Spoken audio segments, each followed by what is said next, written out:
Good evening. नमस्कार सभी को। आप सभी का स्वागत है हमारे ऑनलाइन प्लेटफॉर्म नौकरी मंच पर। तो प्यारे विद्यार्थियों, आज आप सभी की सिफारिश पर हिंदी का लेक्चर लेकर के हाजिर हुए हैं।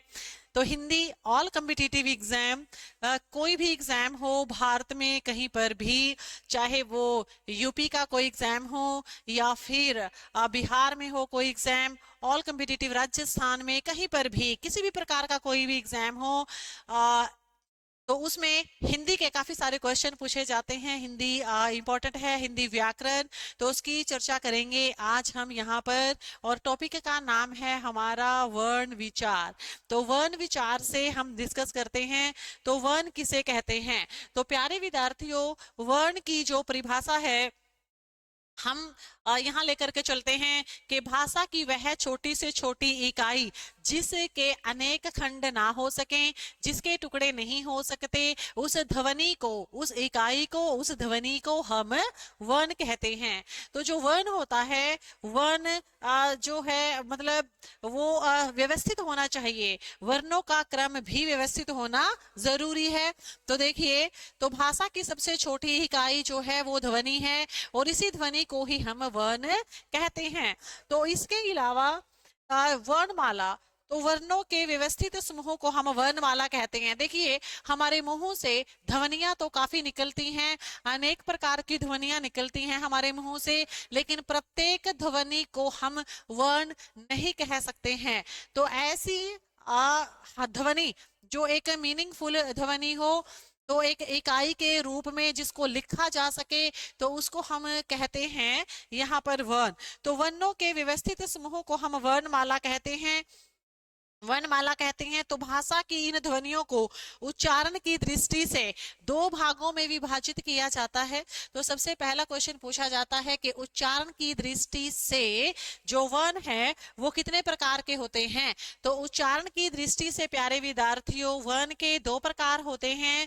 पहला प्रकार है स्वर और दूसरा प्रकार होता है व्यंजन। तो स्वर किसे कहते हैं और व्यंजन किसे कहते हैं? तो स्वर किसे कहेंगे? तो यहां पर आप देखिएगा, अगर हम यहाँ पर बात करें भेद से पहले कि स्वर की परिभाषा क्या होगी, स्वर हम किसे कहेंगे, तो स्वर किसे कहते हैं, तो सबसे पहले ये जानने का यहाँ पर प्रयास करेंगे कि स्वर किसे कहा जाता है। तो प्यारे विद्यार्थियों, भाषा की वह इकाई जिसको, जो किसी, वह वर्ण, स्वर किसे कह देंगे?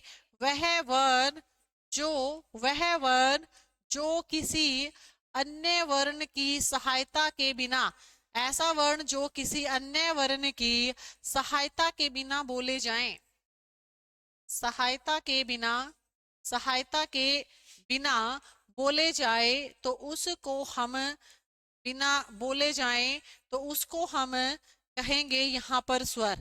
तो किसी भी यहाँ वर्ण की, अन्य वर्ण की हेल्प लेने की आवश्यकता नहीं होती, उसके बिना ही ये बोले जाते हैं। तो नेक्स्ट है स्वर के भेद कितने होते हैं।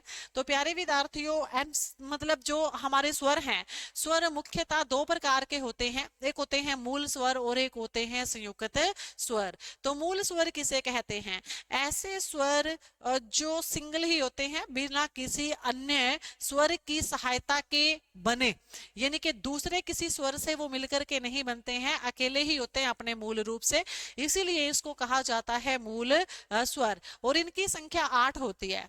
तो कई बार पेपर में क्वेश्चन आ जाता है कि जो मूल स्वर है उनकी संख्या बताइए। तो मूल स्वरों की जो संख्या है प्यारे विद्यार्थियों वो 8 होती है। और संयुक्त स्वर कौन से होते हैं? संयुक्त स्वर वो स्वर होते हैं जो अन्य स्वर के साथ मिलकर के बने हो, या दो स्वरों के मेल से बने स्वर को संयुक्त स्वर कहते हैं। ऐसे हम यहाँ पर परिभाषा यहाँ पर लिख सकते हैं। तो देखिएगा, डिस्कस करते हैं यहाँ पर। तो देखिए, तो मूल स्वर जो है, मूल स्वर, जैसा कि मैंने कहा कि ऐसे स्वर जो बिना किसी अन्य स्वर के मेल से बने, अकेले हो, सिंगल हो अपने आप में, तो ये संख्या में कितने हैं, जैसे आप काउंट करेंगे 1 2 3 4 5 6 7 8, तो जैसा कि मैंने कहा था कि मूल स्वरों की संख्या कितनी है, 8 है। संयुक्त स्वर कौन से होते हैं, ए के बाद क्या आई है, ए, तो दोनों के मेल से बड़ी है बड़ी ए। तो अगर हम यहाँ पर इसको याद करना चाहें वृद्धि संधि के तरीके से भी याद कर सकते हैं, क्योंकि वृद्धि संधि का यही एग्जाम्पल होता है कि ए के बाद चाहे छोटा ओ आ जाए चाहे बड़ा ओ, तो दोनों के मेल से बनेगा क्या, बड़ा ओ। यहाँ पर अ के आगे क्या आया है, छोटा ओ, यहाँ अ के आगे क्या आई है, छोटी ए, जिनसे बड़ी ए बनी है मिलकर के और बड़ा ओ, तो इसको हम क्या बोल देंगे प्यारे विद्यार्थियों, इसको हम बोल देंगे यहाँ संयुक्त स्वर। तो संयुक्त स्वर संख्या के अंदर कितने हैं, 2 हैं, और मूल स्वर संख्या में कितने हैं, 8। एक्चुअल में उच्चारण के आधार पर स्वरों की संख्या 10 ही होती है। अगर आपसे कभी क्वेश्चन पूछ लिया जाए कि उच्चारण के आधार पर स्वर की कुल संख्या कितनी है, 10 है, और अगर पूछे कि लेखन के आधार पर संख्या कितनी है, तो आएगा 11। तो ये जो 11वां है लेखन के आधार पर, ये हमारा री होता है, री। कौन सा होता है, री स्वर होता है, जिसको हम अभी हिंदी के अंदर री लेखन के आधार पर तो है प्यारे विद्यार्थियों, लेकिन इस को हमने उच्चारण की दृष्टि से बाहर कर दिया है। फॉर एग्जाम्पल, जैसे कि हम लिखते तो ऐसे हैं ऋषि ऋषि, लेकिन बोलते कैसे हैं, बोलने में उच्चारण की दृष्टि से हम यूज करते हैं ऋषि। तो ऐसे, तो उच्चारण के आधार पर स्वर संख्या में 10 है और लेखन के आधार पर स्वर संख्या में 11 है। री को उच्चारण के आधार से जो है हमने बाहर कर दिया है अभी। तो नेक्स्ट आगे यहाँ पर बढ़ते हैं कि स्वर के जो भेद होते हैं ये हमने डिस्कस किया। वर्ण के भेद अब डिस्कस कर रहे हैं। जो वर्ण होता है, जैसा कि आप नीचे यहाँ पर देख रहे हैं स्क्रीन पर, तो काफी सारे अलग अलग तरीके से क्वेश्चन हमसे पूछे जाते हैं कि मूल रूप से जो वर्ण है उनकी संख्या कितनी है, तो कुल वर्ण कितने होते हैं, हिंदी वर्णमाला में वर्तमान में वर्ण कितने हैं। जैसा जैसा हमसे क्वेश्चन पूछा जाता है वैसा वैसा हमारा आंसर होता है। कुछ वर्ण को छोड़ दिया जाता है, संख्या 44 हो जाएगी, 48 हो जाएगी कुल वर्ण को मिलाकर।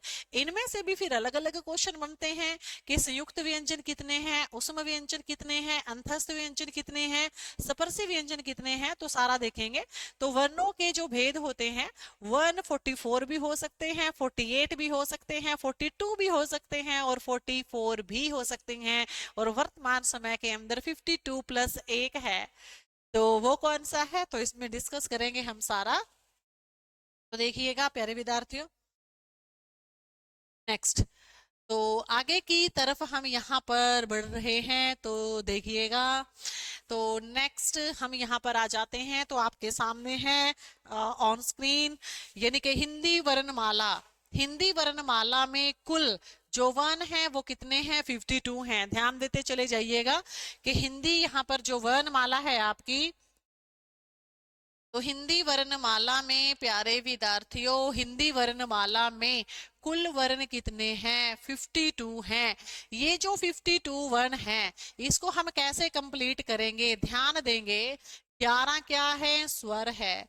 2 क्या है यहाँ पर, अयोगवाह है। अयोगवाह कौन से होते हैं, अंग और अयोगवाह की परिभाषा क्या होती है, तो सुन लीजिएगा परिभाषा को। ऐसे वर्ण जो हिंदी में ऐसे वर्ण जो हिंदी में अपना अस्तित्व बनाए हुए हैं, अभी भी ज्यादा प्रयोग नहीं होते लेकिन अभी भी हिंदी में अपना अस्तित्व बनाए हुए हैं, तो अयोग्य होते हुए भी जो वर्ण अपना अर्थ वहन करे हिंदी में, तो उनको कहा जाता है अयोगवा। तो 2 अयोगवा यहाँ पर होते हैं, और उसके बाद क्या लिखा है यहाँ पर, 33 व्यंजन। 33 क्या लिखा है प्यारे विद्यार्थियों, यहाँ पर है व्यंजन। तो 33 व्यंजन कौन से हैं, क से लेकर के ह तक। ध्यान देंगे, क से ह तक 33 हैं, और 2 कौन से हैं, उत्क्षिप्त। उत्क्षिप्त कौन से होते हैं, अढ और है। उत्क्षिप्त का अर्थ क्या होता है? पेपर में क्वेश्चन आता है, उत्क्षिप्त का अर्थ बताइए। एक ऑप्शन मिलेगा इसका कि ऊपर फेंका हुआ। क्या बोलते हैं इसको? उत्क्षिप्त का अर्थ होता है ऊपर फेंका हुआ।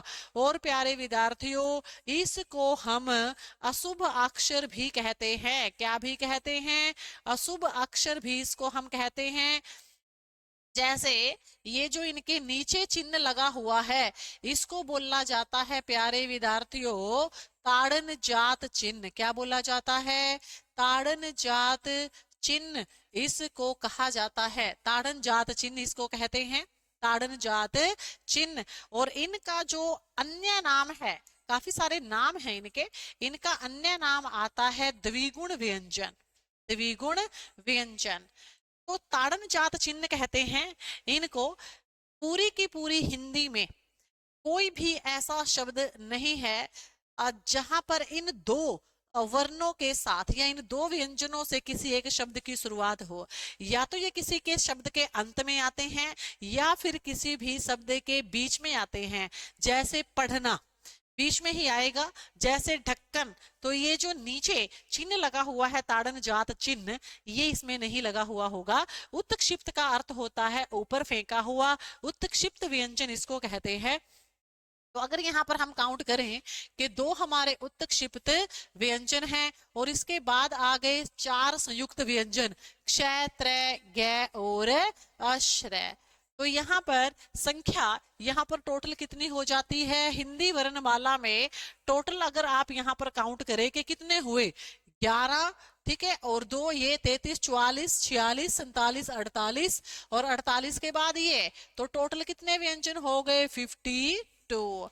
तो यहाँ पर टोटल कितने हो गए? 52। तो हिंदी वर्णमाला में वर्तमान समय में कुल कितने वन हम काउंट करते हैं? 52 करते हैं। तो 44 कहां पर होंगे? 44 होंगे 11 स्वर और 33 व्यंजन। तो सभी देखिएगा कि मूल रूप से जब क्वेश्चन पूछे कि मूल या मुख्य रूप से हिंदी वर्णमाला में कुल कितने वर्ण हैं, मूल रूप से कितने हैं? 44। 11 स्वर और 33 व्यंजन। 11 स्वर और 33 व्यंजन। दूसरा क्वेश्चन कंप्लीट। मूल रूप से कितने वर्ण हैं? 44। तीसरा क्वेश्चन देखिएगा, उच्चारण के आधार पर कुल वर्ण हिंदी में कितने हैं? उच्चारण के आधार पर कितने हैं? 45। उच्चारण के आधार पर कितने हैं? 45 हैं। जैसा कि मैंने आपको पहले कहा था कि री को बाहर निकाल दिया है उच्चारण के आधार पर, तो प्यारे विद्यार्थियों 11 तो स्वर हो गए वहां, सॉरी 10 तो स्वर हो गए, 10 स्वर हो गए और 35 व्यंजन। 10 स्वर और 35 व्यंजन। तो इनको कहा जाता है यहाँ पर, तो ये टोटल कितने हो गए कि भाई उच्चारण के आधार पर कुल वर्ण हिंदी में कितने हैं? 35। मूल रूप से कितने हैं? 44। और कुल कितने बताए हैं? 42 बताए हैं। उसके बाद लेखन के आधार पर जो वर्ण है वो कितने हैं? 52। मैंने तो पहले ही कहा था कि लेखन के आधार पर हम 11 स्वरों को काउंट करते हैं, 2 हम अयोग वहा को काउंट करते हैं, अंग और अ, और 39 हमारे टोटल व्यंजन हो जाते हैं। तो लेखन के आधार पर हिंदी में कितने वर्ण हैं? 52 हैं। उसके बाद मानक वर्ण कितने हैं? मानक वर्ण भी इतने ही आएंगे कि हिंदी वर्णमाला में मानक वर्ण कितने हैं? तो 11 तो स्वर हैं, 2 अयोग वहां हैं और 39 व्यंजन है। कुल वर्ण कितने माने जाते हैं? 52 ही माने जाते हैं। संख्या में 45। लेखन के आधार पर वर्णों की संख्या मानक दृष्टि के अंदर कितनी होती है? तो लेखन के आधार पर 52 और उच्चारण के आधार पर 45। और मूल रूप से प्यारे विद्यार्थियों कितने होते हैं? मूल रूप से होते हैं 44। तो अगर आगे बढ़ते हैं अब, तो नेक्स्ट आपके सामने ही है। उसके बाद कि भाई स्वर, स्वर हमने परिभाषा पढ़ी थी कि स्वर जिन वर्णों का उच्चारण बिना किसी रुकावट के स्वतंत्र रूप से होता है तो उसे हम कहते हैं स्वर। तो जो स्वर, जो वर्ण बिना किसी अन्य स्वरों की सहायता के बोले जाएं तो उनको हम क्या कह देंगे, स्वर कह देंगे। स्वर के भेद कितने होते हैं, 3 होते हैं, ह्रस्व स्वर, दीर्घ स्वर, प्लुत स्वर। यहाँ पर हम रुकना चाहेंगे। हिंदी जो है, हिंदी की जो व्याकरण है, तो हिंदी की जो व्याकरण है वर्तमान समय में, तो यहाँ पर 2 ही प्रकार के स्वर हम पढ़ते हैं, ह्रस्व स्वर और दीर्घ स्वर। ह्रस्व स्वर और दीर्घ स्वर। हिंदी व्याकरण जिसका अनुवाद जो है कामदा प्रसाद गुरु ने किया था। हिंदी व्याकरण की जो रचना है कामदा प्रसाद गुरु। संस्कृत व्याकरण की जो रचना है वो किसने की थी, महर्षि पाणिनि। तो महर्षि पाणिनि के पाणिनि जी की दृष्टि के अनुसार जो उन्होंने व्याकरण की रचना की थी, स्वर के 3 प्रकार हैं। लेकिन अभी वर्तमान में जो हिंदी है उसमें कितने प्रकार पढ़ते हैं हम, 2 प्रकार पढ़ते हैं, एक ह्रस्व स्वर और दूसरे दीर्घ स्वर। ह्रस्व स्वर किसे कहते हैं, तो ह्रस्व स्वर ऐसे स्वर जिनको बोलने में कम से कम समय लगे, जिनको बोलने में कम से कम समय लगे, जैसे ए ई ओ, ये संख्या में कितने हैं प्यारे विद्यार्थियों, 4 है। उसके बाद फिर होता है दीर्घ स्वर।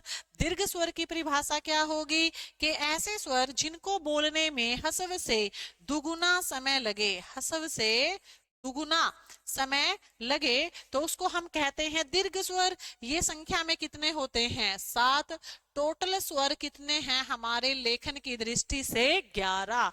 तो अभी ये कितने हो गए यहाँ पर 11 ही, जिसमें से ह्रस्व कितने हैं हमारे, 4 हैं, और दीर्घ कितने हैं हमारे, 7 हैं। उसके बाद फिर प्लुत स्वर कौन से होते हैं, जो कि संस्कृत की व्याकरण के अनुसार स्वरों के 3 प्रकार हैं। जैसे हम बोलते हैं अ को, आ को, किसी भी स्वर को जब हम बहुत लंबा खींचते हैं, यानी कि हम ह्रस्व दीर्घ से तिगुना चौगुना 5 गुना ज्यादा समय जब हम लगाते हैं तो उसको बोला जाता है प्यारे विद्यार्थियों प्लुत स्वर। जैसे यहाँ पर लिखा है ओम, जैसे अगर हम बोले ओम, ऐसे आ सारे गा मा पा, ऐसे। तो जहां हम जितना लंबा लेकर के जाएंगे इसे, तो वो क्या कहलाएगा, हमारा प्लुत स्वर कहलाएगा। तो आगे नेक्स्ट, आगे बढ़ते हैं। तो नेक्स्ट देखिएगा, तो व्यंजन। अब हम बात करते हैं व्यंजन की, कि जो व्यंजन है, व्यंजनों के बारे में हमें क्या देखना है, देखिएगा। तो व्यंजन, तो जिन वर्णों का उच्चारण करते समय स्वर की सहायता लेनी पड़े तो उसको हम कहते हैं व्यंजन। जो व्यंजन होता है, व्यंजन को हम बिना किसी अन्य स्वर की सहायता के बोल नहीं सकते, लिख तो सकते हैं बिना स्वर की सहायता के, हल लगा करके लिख देंगे। कैसे, जैसे ये है क, इसके नीचे हल लगा दिया, लिख दिया, लेकिन बोल नहीं सकते। अगर हम बोलेंगे क, तो इसमें क्या मिला हुआ है, अ मिला हुआ है। अगर हम बोलेंगे तो, अब यहाँ पर लिख तो सकते हैं हल लगा करके, लेकिन बोल नहीं सकते। अगर बोलेंगे तो क्या मिला हुआ है, इसमें अ मिला हुआ है। तो जिन वर्णों का उच्चारण करते समय हमें स्वरों की सहायता लेनी पड़े तो उसे हम कहते हैं व्यंजन। तो वो व्यंजन वर्ण होते हैं। व्यंजन वर्ण अलग अलग तरीके से अलग अलग प्रकार के होते हैं, स्पर्श के आधार पर, संघर्ष के आधार पर। तो सामान्य जो हमारे व्यंजन होते हैं वो संख्या में 25 होते हैं, जैसे कै वर्ग, च वर्ग, ट वर्ग, त वर्ग, प वर्ग। तो स्पर्शी व्यंजन हम इसको बोलते हैं। तो अभी आप देखिए स्पर्शी व्यंजन, अगर आपको नॉर्मली क्वेश्चन पूछ लिया जाए कि स्पर्शी व्यंजनों की संख्या कितनी है, तो हम कितने बता देंगे, 25। ये 25 कहां से कहां तक है, क से लेकर के वहां तक है। अब देखिएगा, जैसे 1 2 3 4 5 ऐसे। तो प्रत्येक वर्ग में कितने हैं, प्रत्येक वर्ग में 5 वर्ण हैं। तो कंठ 5 हैं, तालव्य 5 हैं, मूर्धन्य 5 हैं, दंत 5 हैं और ओष्ठ 5 है। कै वर्ग का उच्चारण स्थान क्या होगा, कंठ होगा। पूरे के पूरे च वर्ग का उच्चारण स्थान क्या होगा, तालव्य होगा, तालु। यानी कि च वर्ग को बोलते समय हमारी जो जीवा है वो तालु को स्पर्श करेगी।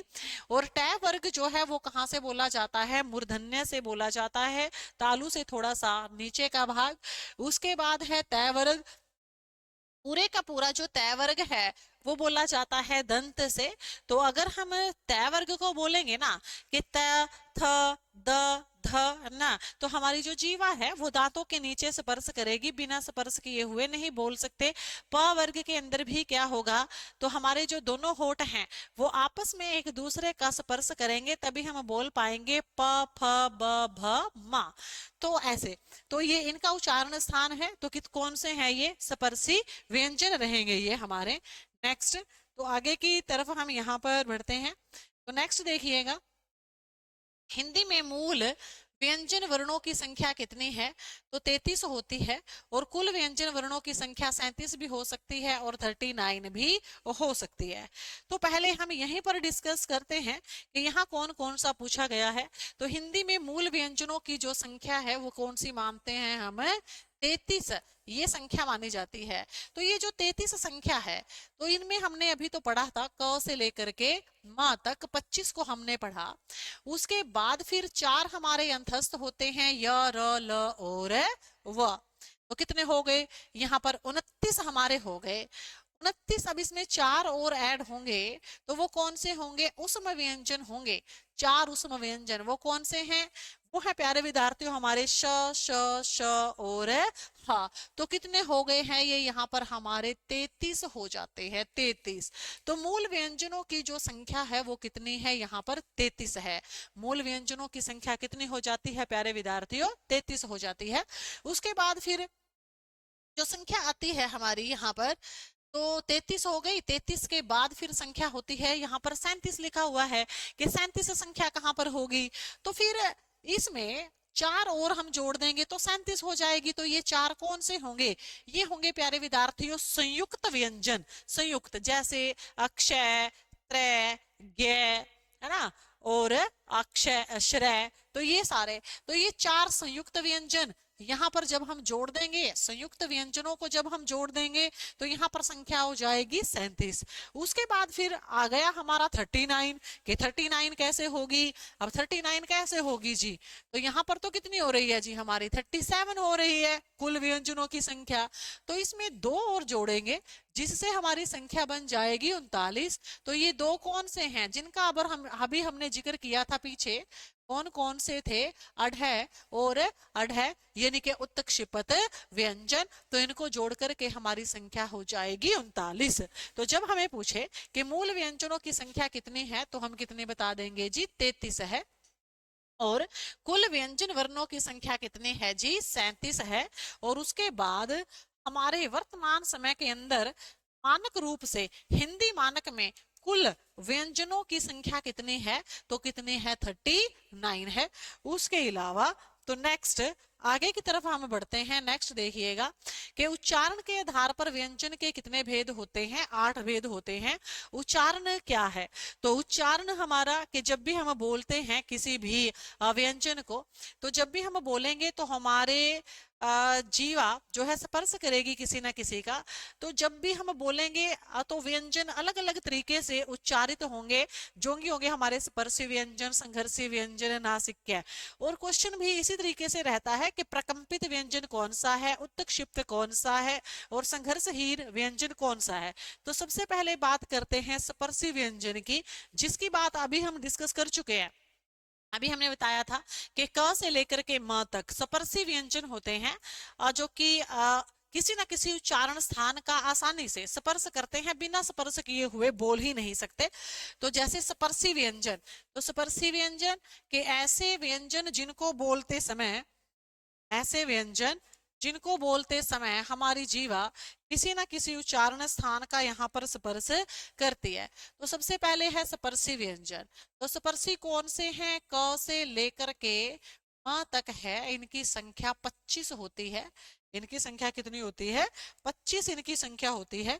तो है कौन से स्पर्शी, स्पर्शी की परिभाषा क्या होगी, तो अभी अभी जैसे मैंने कहा कि हमारे मुंह में ये किसी ना किसी उच्चारण स्थान का स्पर्श करके ही बोले जाएंगे, बिना स्पर्श किए हुए नहीं बोले जाएंगे। स्पर्श करने के बाद उच्चारण होगा। मुंह के अंदर किसी भी उच्चारण स्थान का स्पर्श करने के बाद ही उच्चारण संभव है। और टोटल संख्या इसकी कितनी है? 25 है। उसके बाद आता है संघर्षी व्यंजन। संघर्षी व्यंजन, हालांकि जो संघर्षी व्यंजन होते हैं ये स्पर्शी व्यंजन में भी काउंट होते हैं, लेकिन ये थोड़ा सा संघर्ष करना पड़ता है इनको स्पर्श करने के लिए। तो ये होते हैं हमारा च होता है, छ होता है, ज होता है और झ होता है। इनमें संख्या जो टोटल है इनकी ये 4 ही होती है। फिर है स्पर्श संघर्षी व्यंजन। तो क्षमा कीजिएगा। तो उसके बाद देखिएगा यहाँ पर, तो अगर हम यहाँ पर बात करें संघर्षी व्यंजन की करेंगे सबसे पहले कि जो संघर्षी व्यंजन है वो कौन से होते हैं। संघर्ष जो केवल स्पर्श करने का संघर्ष करें, क्या करें? केवल संघर्ष करें। संघर्ष तो करें, संघर्ष करें स्पर्श करने के लिए, पर स्पर्श ना कर पाए, किसी भी उच्चारण स्थान का स्पर्श न कर पाए। संघर्ष तो करते हैं लेकिन स्पर्श नहीं कर पाते हैं। और ये संख्या में हमारे 4 होते हैं। कौन कौन से होते हैं? इंपॉर्टेंट है। श है, स है, स है और ह।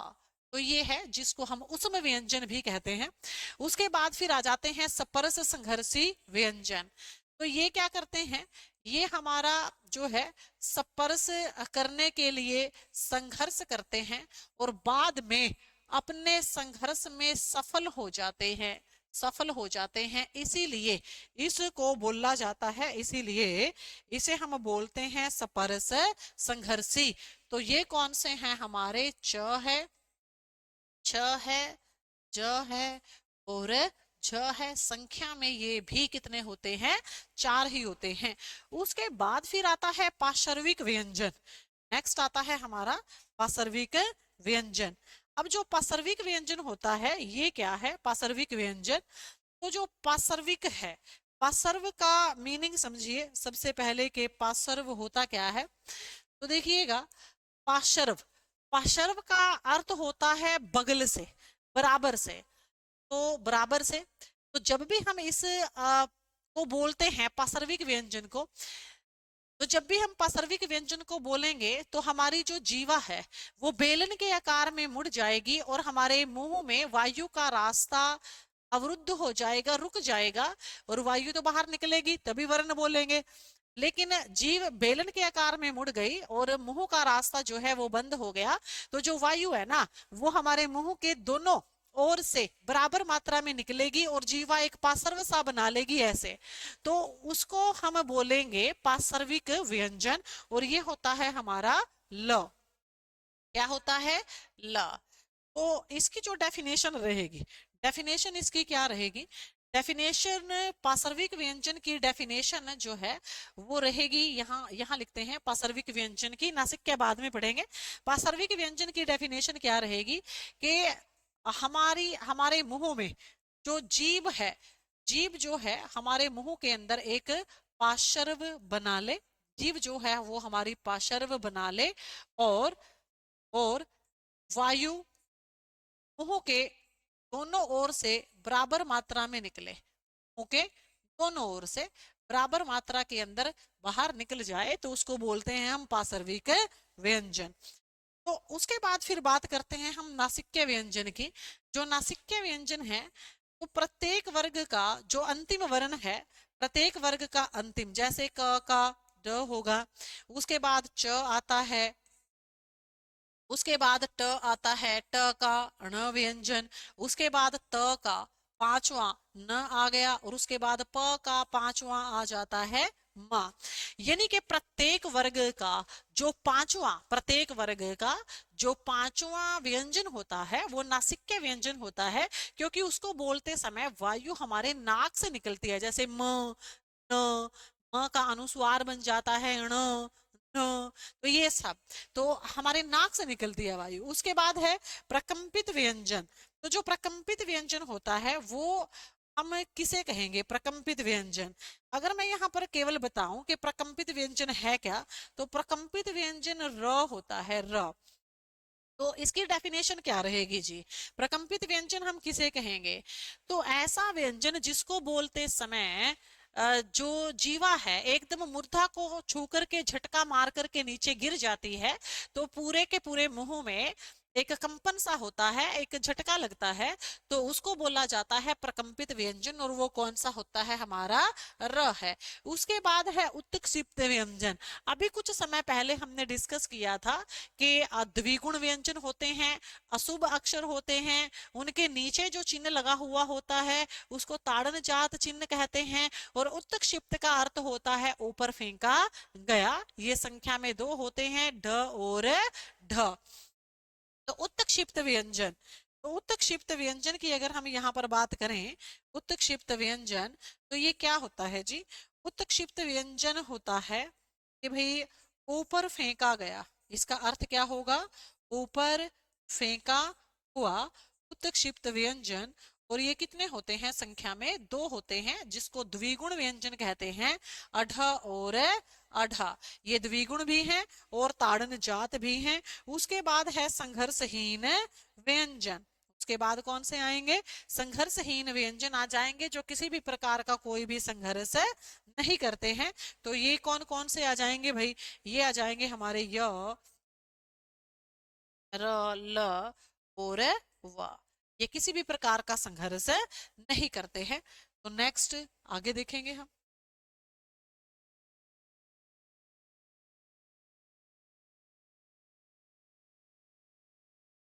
तो स्पर्श व्यंजनों की संख्या 16 भी हो सकती है, 25 भी हो सकती है और 27 भी हो सकती है, जैसा कि मैंने अभी इन डिटेल आपको बताया कि मेनली तो कितने होते हैं हमारे? केवल 25 ही होते हैं। तो स्वर तंत्रियों की स्थिति अथवा घोष के आधार पर व्यंजनों के दो भेद होते हैं। कौन कौन से होते हैं? एक होते हैं सैघोष और दूसरे कौन से होते हैं? अघोष। तो सैघोष और अघोष दो प्रकार के यहाँ पर हमने यहाँ पर डिस्कस किया, दो प्रकार, सैघोष और अघोष। स्वर तंत्रियां क्या होती हैं? तो जब भी हम बोलते हैं तो जैसे ही हम बोलेंगे तो आवाज आएगी, वायुमंडल के अंदर ध्वनि उत्पन्न होगी, नाद उत्पन्न होगा। स एक उपसर्ग है जिसका अर्थ होता है, और घोष का अर्थ होता है नाद, यानी के वायु। तो ऐसे व्यंजन जिनको बोलते समय वायुमंडल में अधिक ध्वनि उत्पन्न हो, तो उसको तो हम कहते हैं सैघोष। आगे एक शब्द लिखा हुआ है अघोष। ए यहाँ पर एक उपसर्ग है और घोष का अर्थ होता है सेम ध्वनि और नाद। ए का अर्थ होता है न, नहीं ध्वनि। तो ऐसे व्यंजन जिनको बोलते समय वायुमंडल में कम ध्वनि उत्पन्न हो, कम नाद उत्पन्न हो, तो उसको हम कहते हैं अघोष। तो दो प्रकार के हुआ, सैघोष और अघोष। तो स्वर तंत्रियों की स्थिति अथवा घोष के आधार पर व्यंजन के दो भेद होते हैं, सैघोष और अघोष। तो ये है क्या? सैघोष। इसकी डेफिनेशन क्या होगी सैघोष की? तो अभी हमने यहाँ पर डिस्कस किया कि सैघोष जो है, इनको बोलते समय वायुमंडल में ध्वनि उत्पन्न होगी। जो ध्वनि है वायुमंडल में ध्वनि उत्पन्न होगी यहाँ पर। और जो अघोष हैं, इनको बोलते समय वायुमंडल में नाद उत्पन्न नहीं होगा, ध्वनि उत्पन्न नहीं होगी।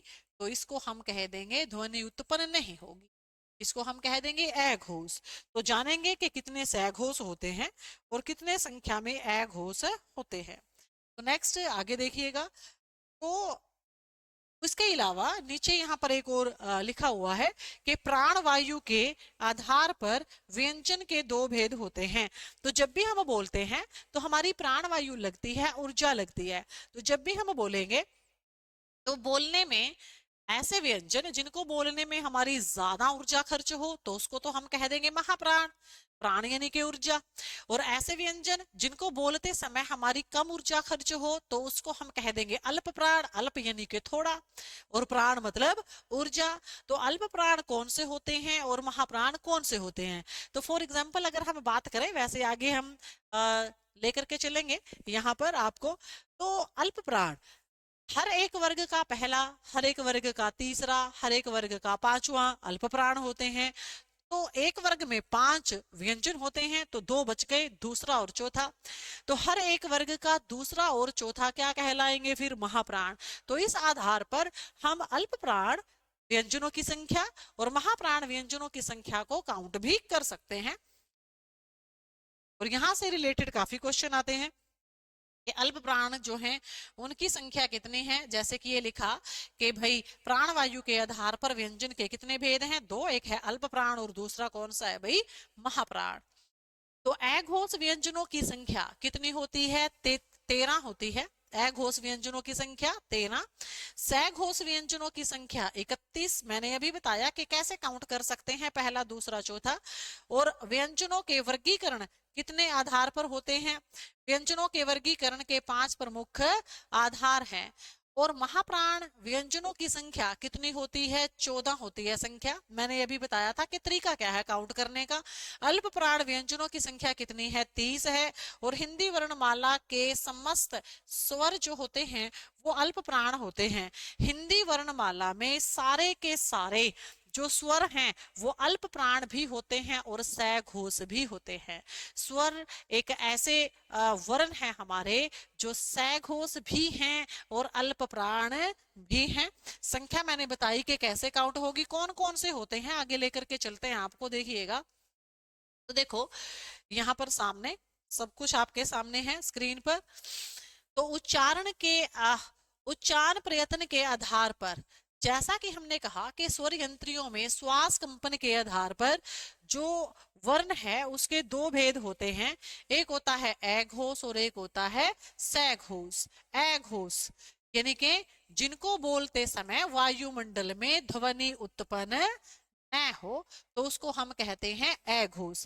तो मैंने क्या कहा था कि प्रत्येक वर्ग का पहला और प्रत्येक वर्ग का दूसरा। अब जैसे कै वर्ग का कौन सा हुआ पहला दूसरा? कैक है। च वर्ग का च छ, ट वर्ग का टैठ है, तै वर्ग का तैथ है और पै वर्ग का पैफ है। कितने हुए वर्ग? मैंने कहा था कि 5 वर्ग होते हैं, पहला, दूसरा, तीसरा, चौथा और 5वां। वर्ग तो 5 ही होते हैं। तो भाई प्रत्येक वर्ग का पहला और दूसरा क्या होगा? अघोष होगा। और प्रत्येक वर्ग का प्रत्येक वर्ग के बाद तीनों तो स और एक आपका आगत व्यंजन फ, जिसके नीचे यहाँ लेफ्ट खड़ी पाई, ये क्या होती है? खड़ी पाई। खड़ी पाई के लेफ्ट में यानी कि बाएं ये लगा हुआ है चिन्ह। इस चिन्ह का नाम क्या है? ताड़न जात चिन्ह। क्या नाम है? ताड़न जात चिन्ह। तो भाई ये जो चिन्ह लगा हुआ है यहाँ पर, तो इस चिन्ह का नाम आ जाएगा भाई नुक्ता चिन्ह। क्या बोल देंगे इसको प्यारे विद्यार्थियों? नुक्ता चिन्ह बोल देंगे। नुक्ता चिन्ह। शिव प्रसाद सितारे हिंद ने नुक्ता जो चिन्ह है इसकी रचना की थी। किसने की थी? शिव प्रसाद सितारे हिंद ने। तो ये जो 4 हैं, अब आप इसकी संख्या को काउंट कर सकते हैं जो हम स्क्रीन पर देख रहे थे। 1 2 3 4 5 6 7 8 9 10 11 12 13 और आगत 14। अगर हम आगत को छोड़ दें, केवल हिंदी के वर्णों को अगर पढ़ें तो अघोष की संख्या कितनी है? 13। क्योंकि हिंदी का ही पूछेगा वो, आगत तो पूछेगा नहीं। फ तो कैसा है? यहाँ पर आगत लगाया है हमने। अगर अलग से पूछ लेता है फ को कि ये जो फ है ये कैसा है, सघोष है या अघोष है, तो कौन सा बता देंगे? अघोष बता देंगे। लेकिन हिंदी वर्णमाला के कितने वर्ण अघोष हैं संख्या में? तो कितने बताएंगे भाई? 13 बताएंगे। सघोष ऐसे वर्ण जिनको बोलते समय वायुमंडल के अंदर अधिक ध्वनि उत्पन्न हो। कौन सी ध्वनि हो? अधिक ध्वनि उत्पन्न हो, वायुमंडल में शोर ज्यादा हो, नाद ज्यादा हो, तो उसको हम बोलते हैं सघोष। तो प्रत्येक वर्ग का तीसरा, चौथा और 5वां, तीसरा, चौथा और 5वां, ये क्या होंगे? सघोष होंगे। और इसके अलावा फिर और कौन से होंगे, य, रे, ले, वे, है और सभी के सभी स्वर। अभी आप ध्यान दें कि भाई सभी वर्गों का कौन सा, तीसरा, चौथा, पांचवा, तो आप काउंट कर सकते हैं कि कितने बनेंगे यहाँ पर।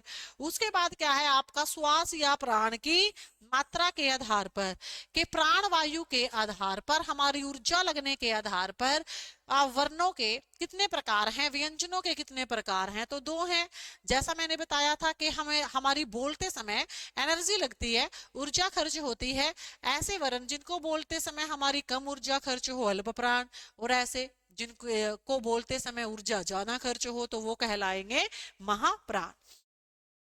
तो जो अल्प प्राण है वो कौन से हैं, प्रत्येक वर्ग का पहला, प्रत्येक वर्ग का तीसरा और प्रत्येक वर्ग का पांचवा अल्प प्राण है। इसके अलावा ढ, य, रे, ले और व, ये अल्प प्राण है। और उसके अलावा भाई कौन सा आएगा, महाप्राण। तो सभी वर्गों का दूसरा, चौथा, श, श, स और ह, तो ये सारे के सारे क्या कहलाएंगे, आपके महाप्राण कहलाएंगे। और बीच में क्वेश्चन था कि जो स्वर होते हैं वो निम्नलिखित में से क्या होते हैं। जो स्वर हैं सारे के सारे स्वर सघोष होने के साथ साथ अल्प प्राण भी होते हैं। तो अलग क्वेश्चन पूछने का तरीका रहेगा कि श निम्नलिखित में से कैसा है, अघोष है या सघोष है। तो तीनों ही स कैसे होते हैं, अघोष होते हैं। ये, रे, ले और व, ये अल्प प्राण होंगे या महाप्राण, तो क्या होंगे भाई, अल्प प्राण होंगे।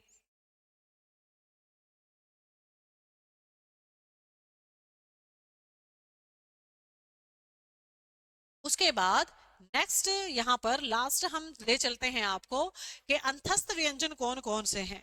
तो अंतस्थ व्यंजन कौन से होंगे प्यारे विद्यार्थियों, अंतस्थ, अंतस्थ व्यंजन है ये, रे, ले और व। ये कहाँ कहाँ से बोले जाते हैं, इनका मूर्धा, ठीक है, मूर्धा, तालु से मिश्रित रूप से जो बोले जाएं वो हमारे अंतस्थ हैं। और ये संख्या में कितने होते हैं, चार, ये, रे, ले और व।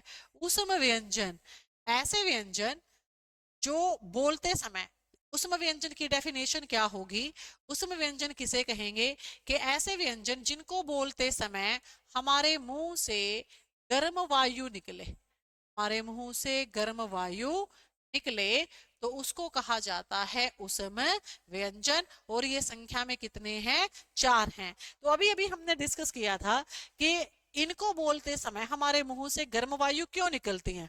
तो प्यारे विद्यार्थियों ये संघर्षी व्यंजन भी हैं। उसम व्यंजन जो है ना हमारे, इनको हम क्या बोलते हैं, संघर्षी व्यंजन। यानी कि जब भी ये बोले जाते हैं तो ये बोलने से समय हमारे मुंह में ज्यादा देर तक संघर्ष करते हैं, ज्यादा देर तक रुकते हैं, और मुंह में जब ज्यादा देर तक वायु रुकती है तो वो गर्म हो जाती है। ये उच्चारण स्थान का स्पर्श करने के लिए रुकते हैं लेकिन उच्चारण स्थान का स्पर्श नहीं कर पाते हैं। तो इसीलिए ये बोलते समय गर्म वायु निकलती है और इसीलिए इसको बोलते हैं उसम व्यंजन। उसके बाद है संयुक्त व्यंजन। अब दो व्यंजनों के मेल से बने अक्षर को हम क्या बोल देंगे, संयुक्त व्यंजन कह देंगे, दो अक्षरों के मेल से। अब यहाँ पर अक्षर कौन से हैं, अब जैसे आप देख रहे हो क्ष, क्ष की संरचना क्या है, क और श। य की संरचना क्या है, ज और य। त्र की संख्या क्या है, त और र। और स्र की संरचना क्या है, श और र। अभी आप यहाँ पर एक चीज देख रहे हो कि जो क है, क तो हल है, ज भी हल है, तो भी हल है, श भी हल है, लेकिन इनके पीछे के जो वर्ण है ये हल नहीं है। यहाँ अपने आप अंडरस्टूड है कि इन सब के अंदर अ मिला हुआ है। अगर बाय चांस एग्जाम में इनकी संरचना इन लास्ट वाले व्यंजनों को हल करके आ जाए तो इसमें अ को बाहर निकाल दिया जाएगा, तो तीसरा जो वर्ण है यहाँ पर वो आपको अ दिखाई देगा। तो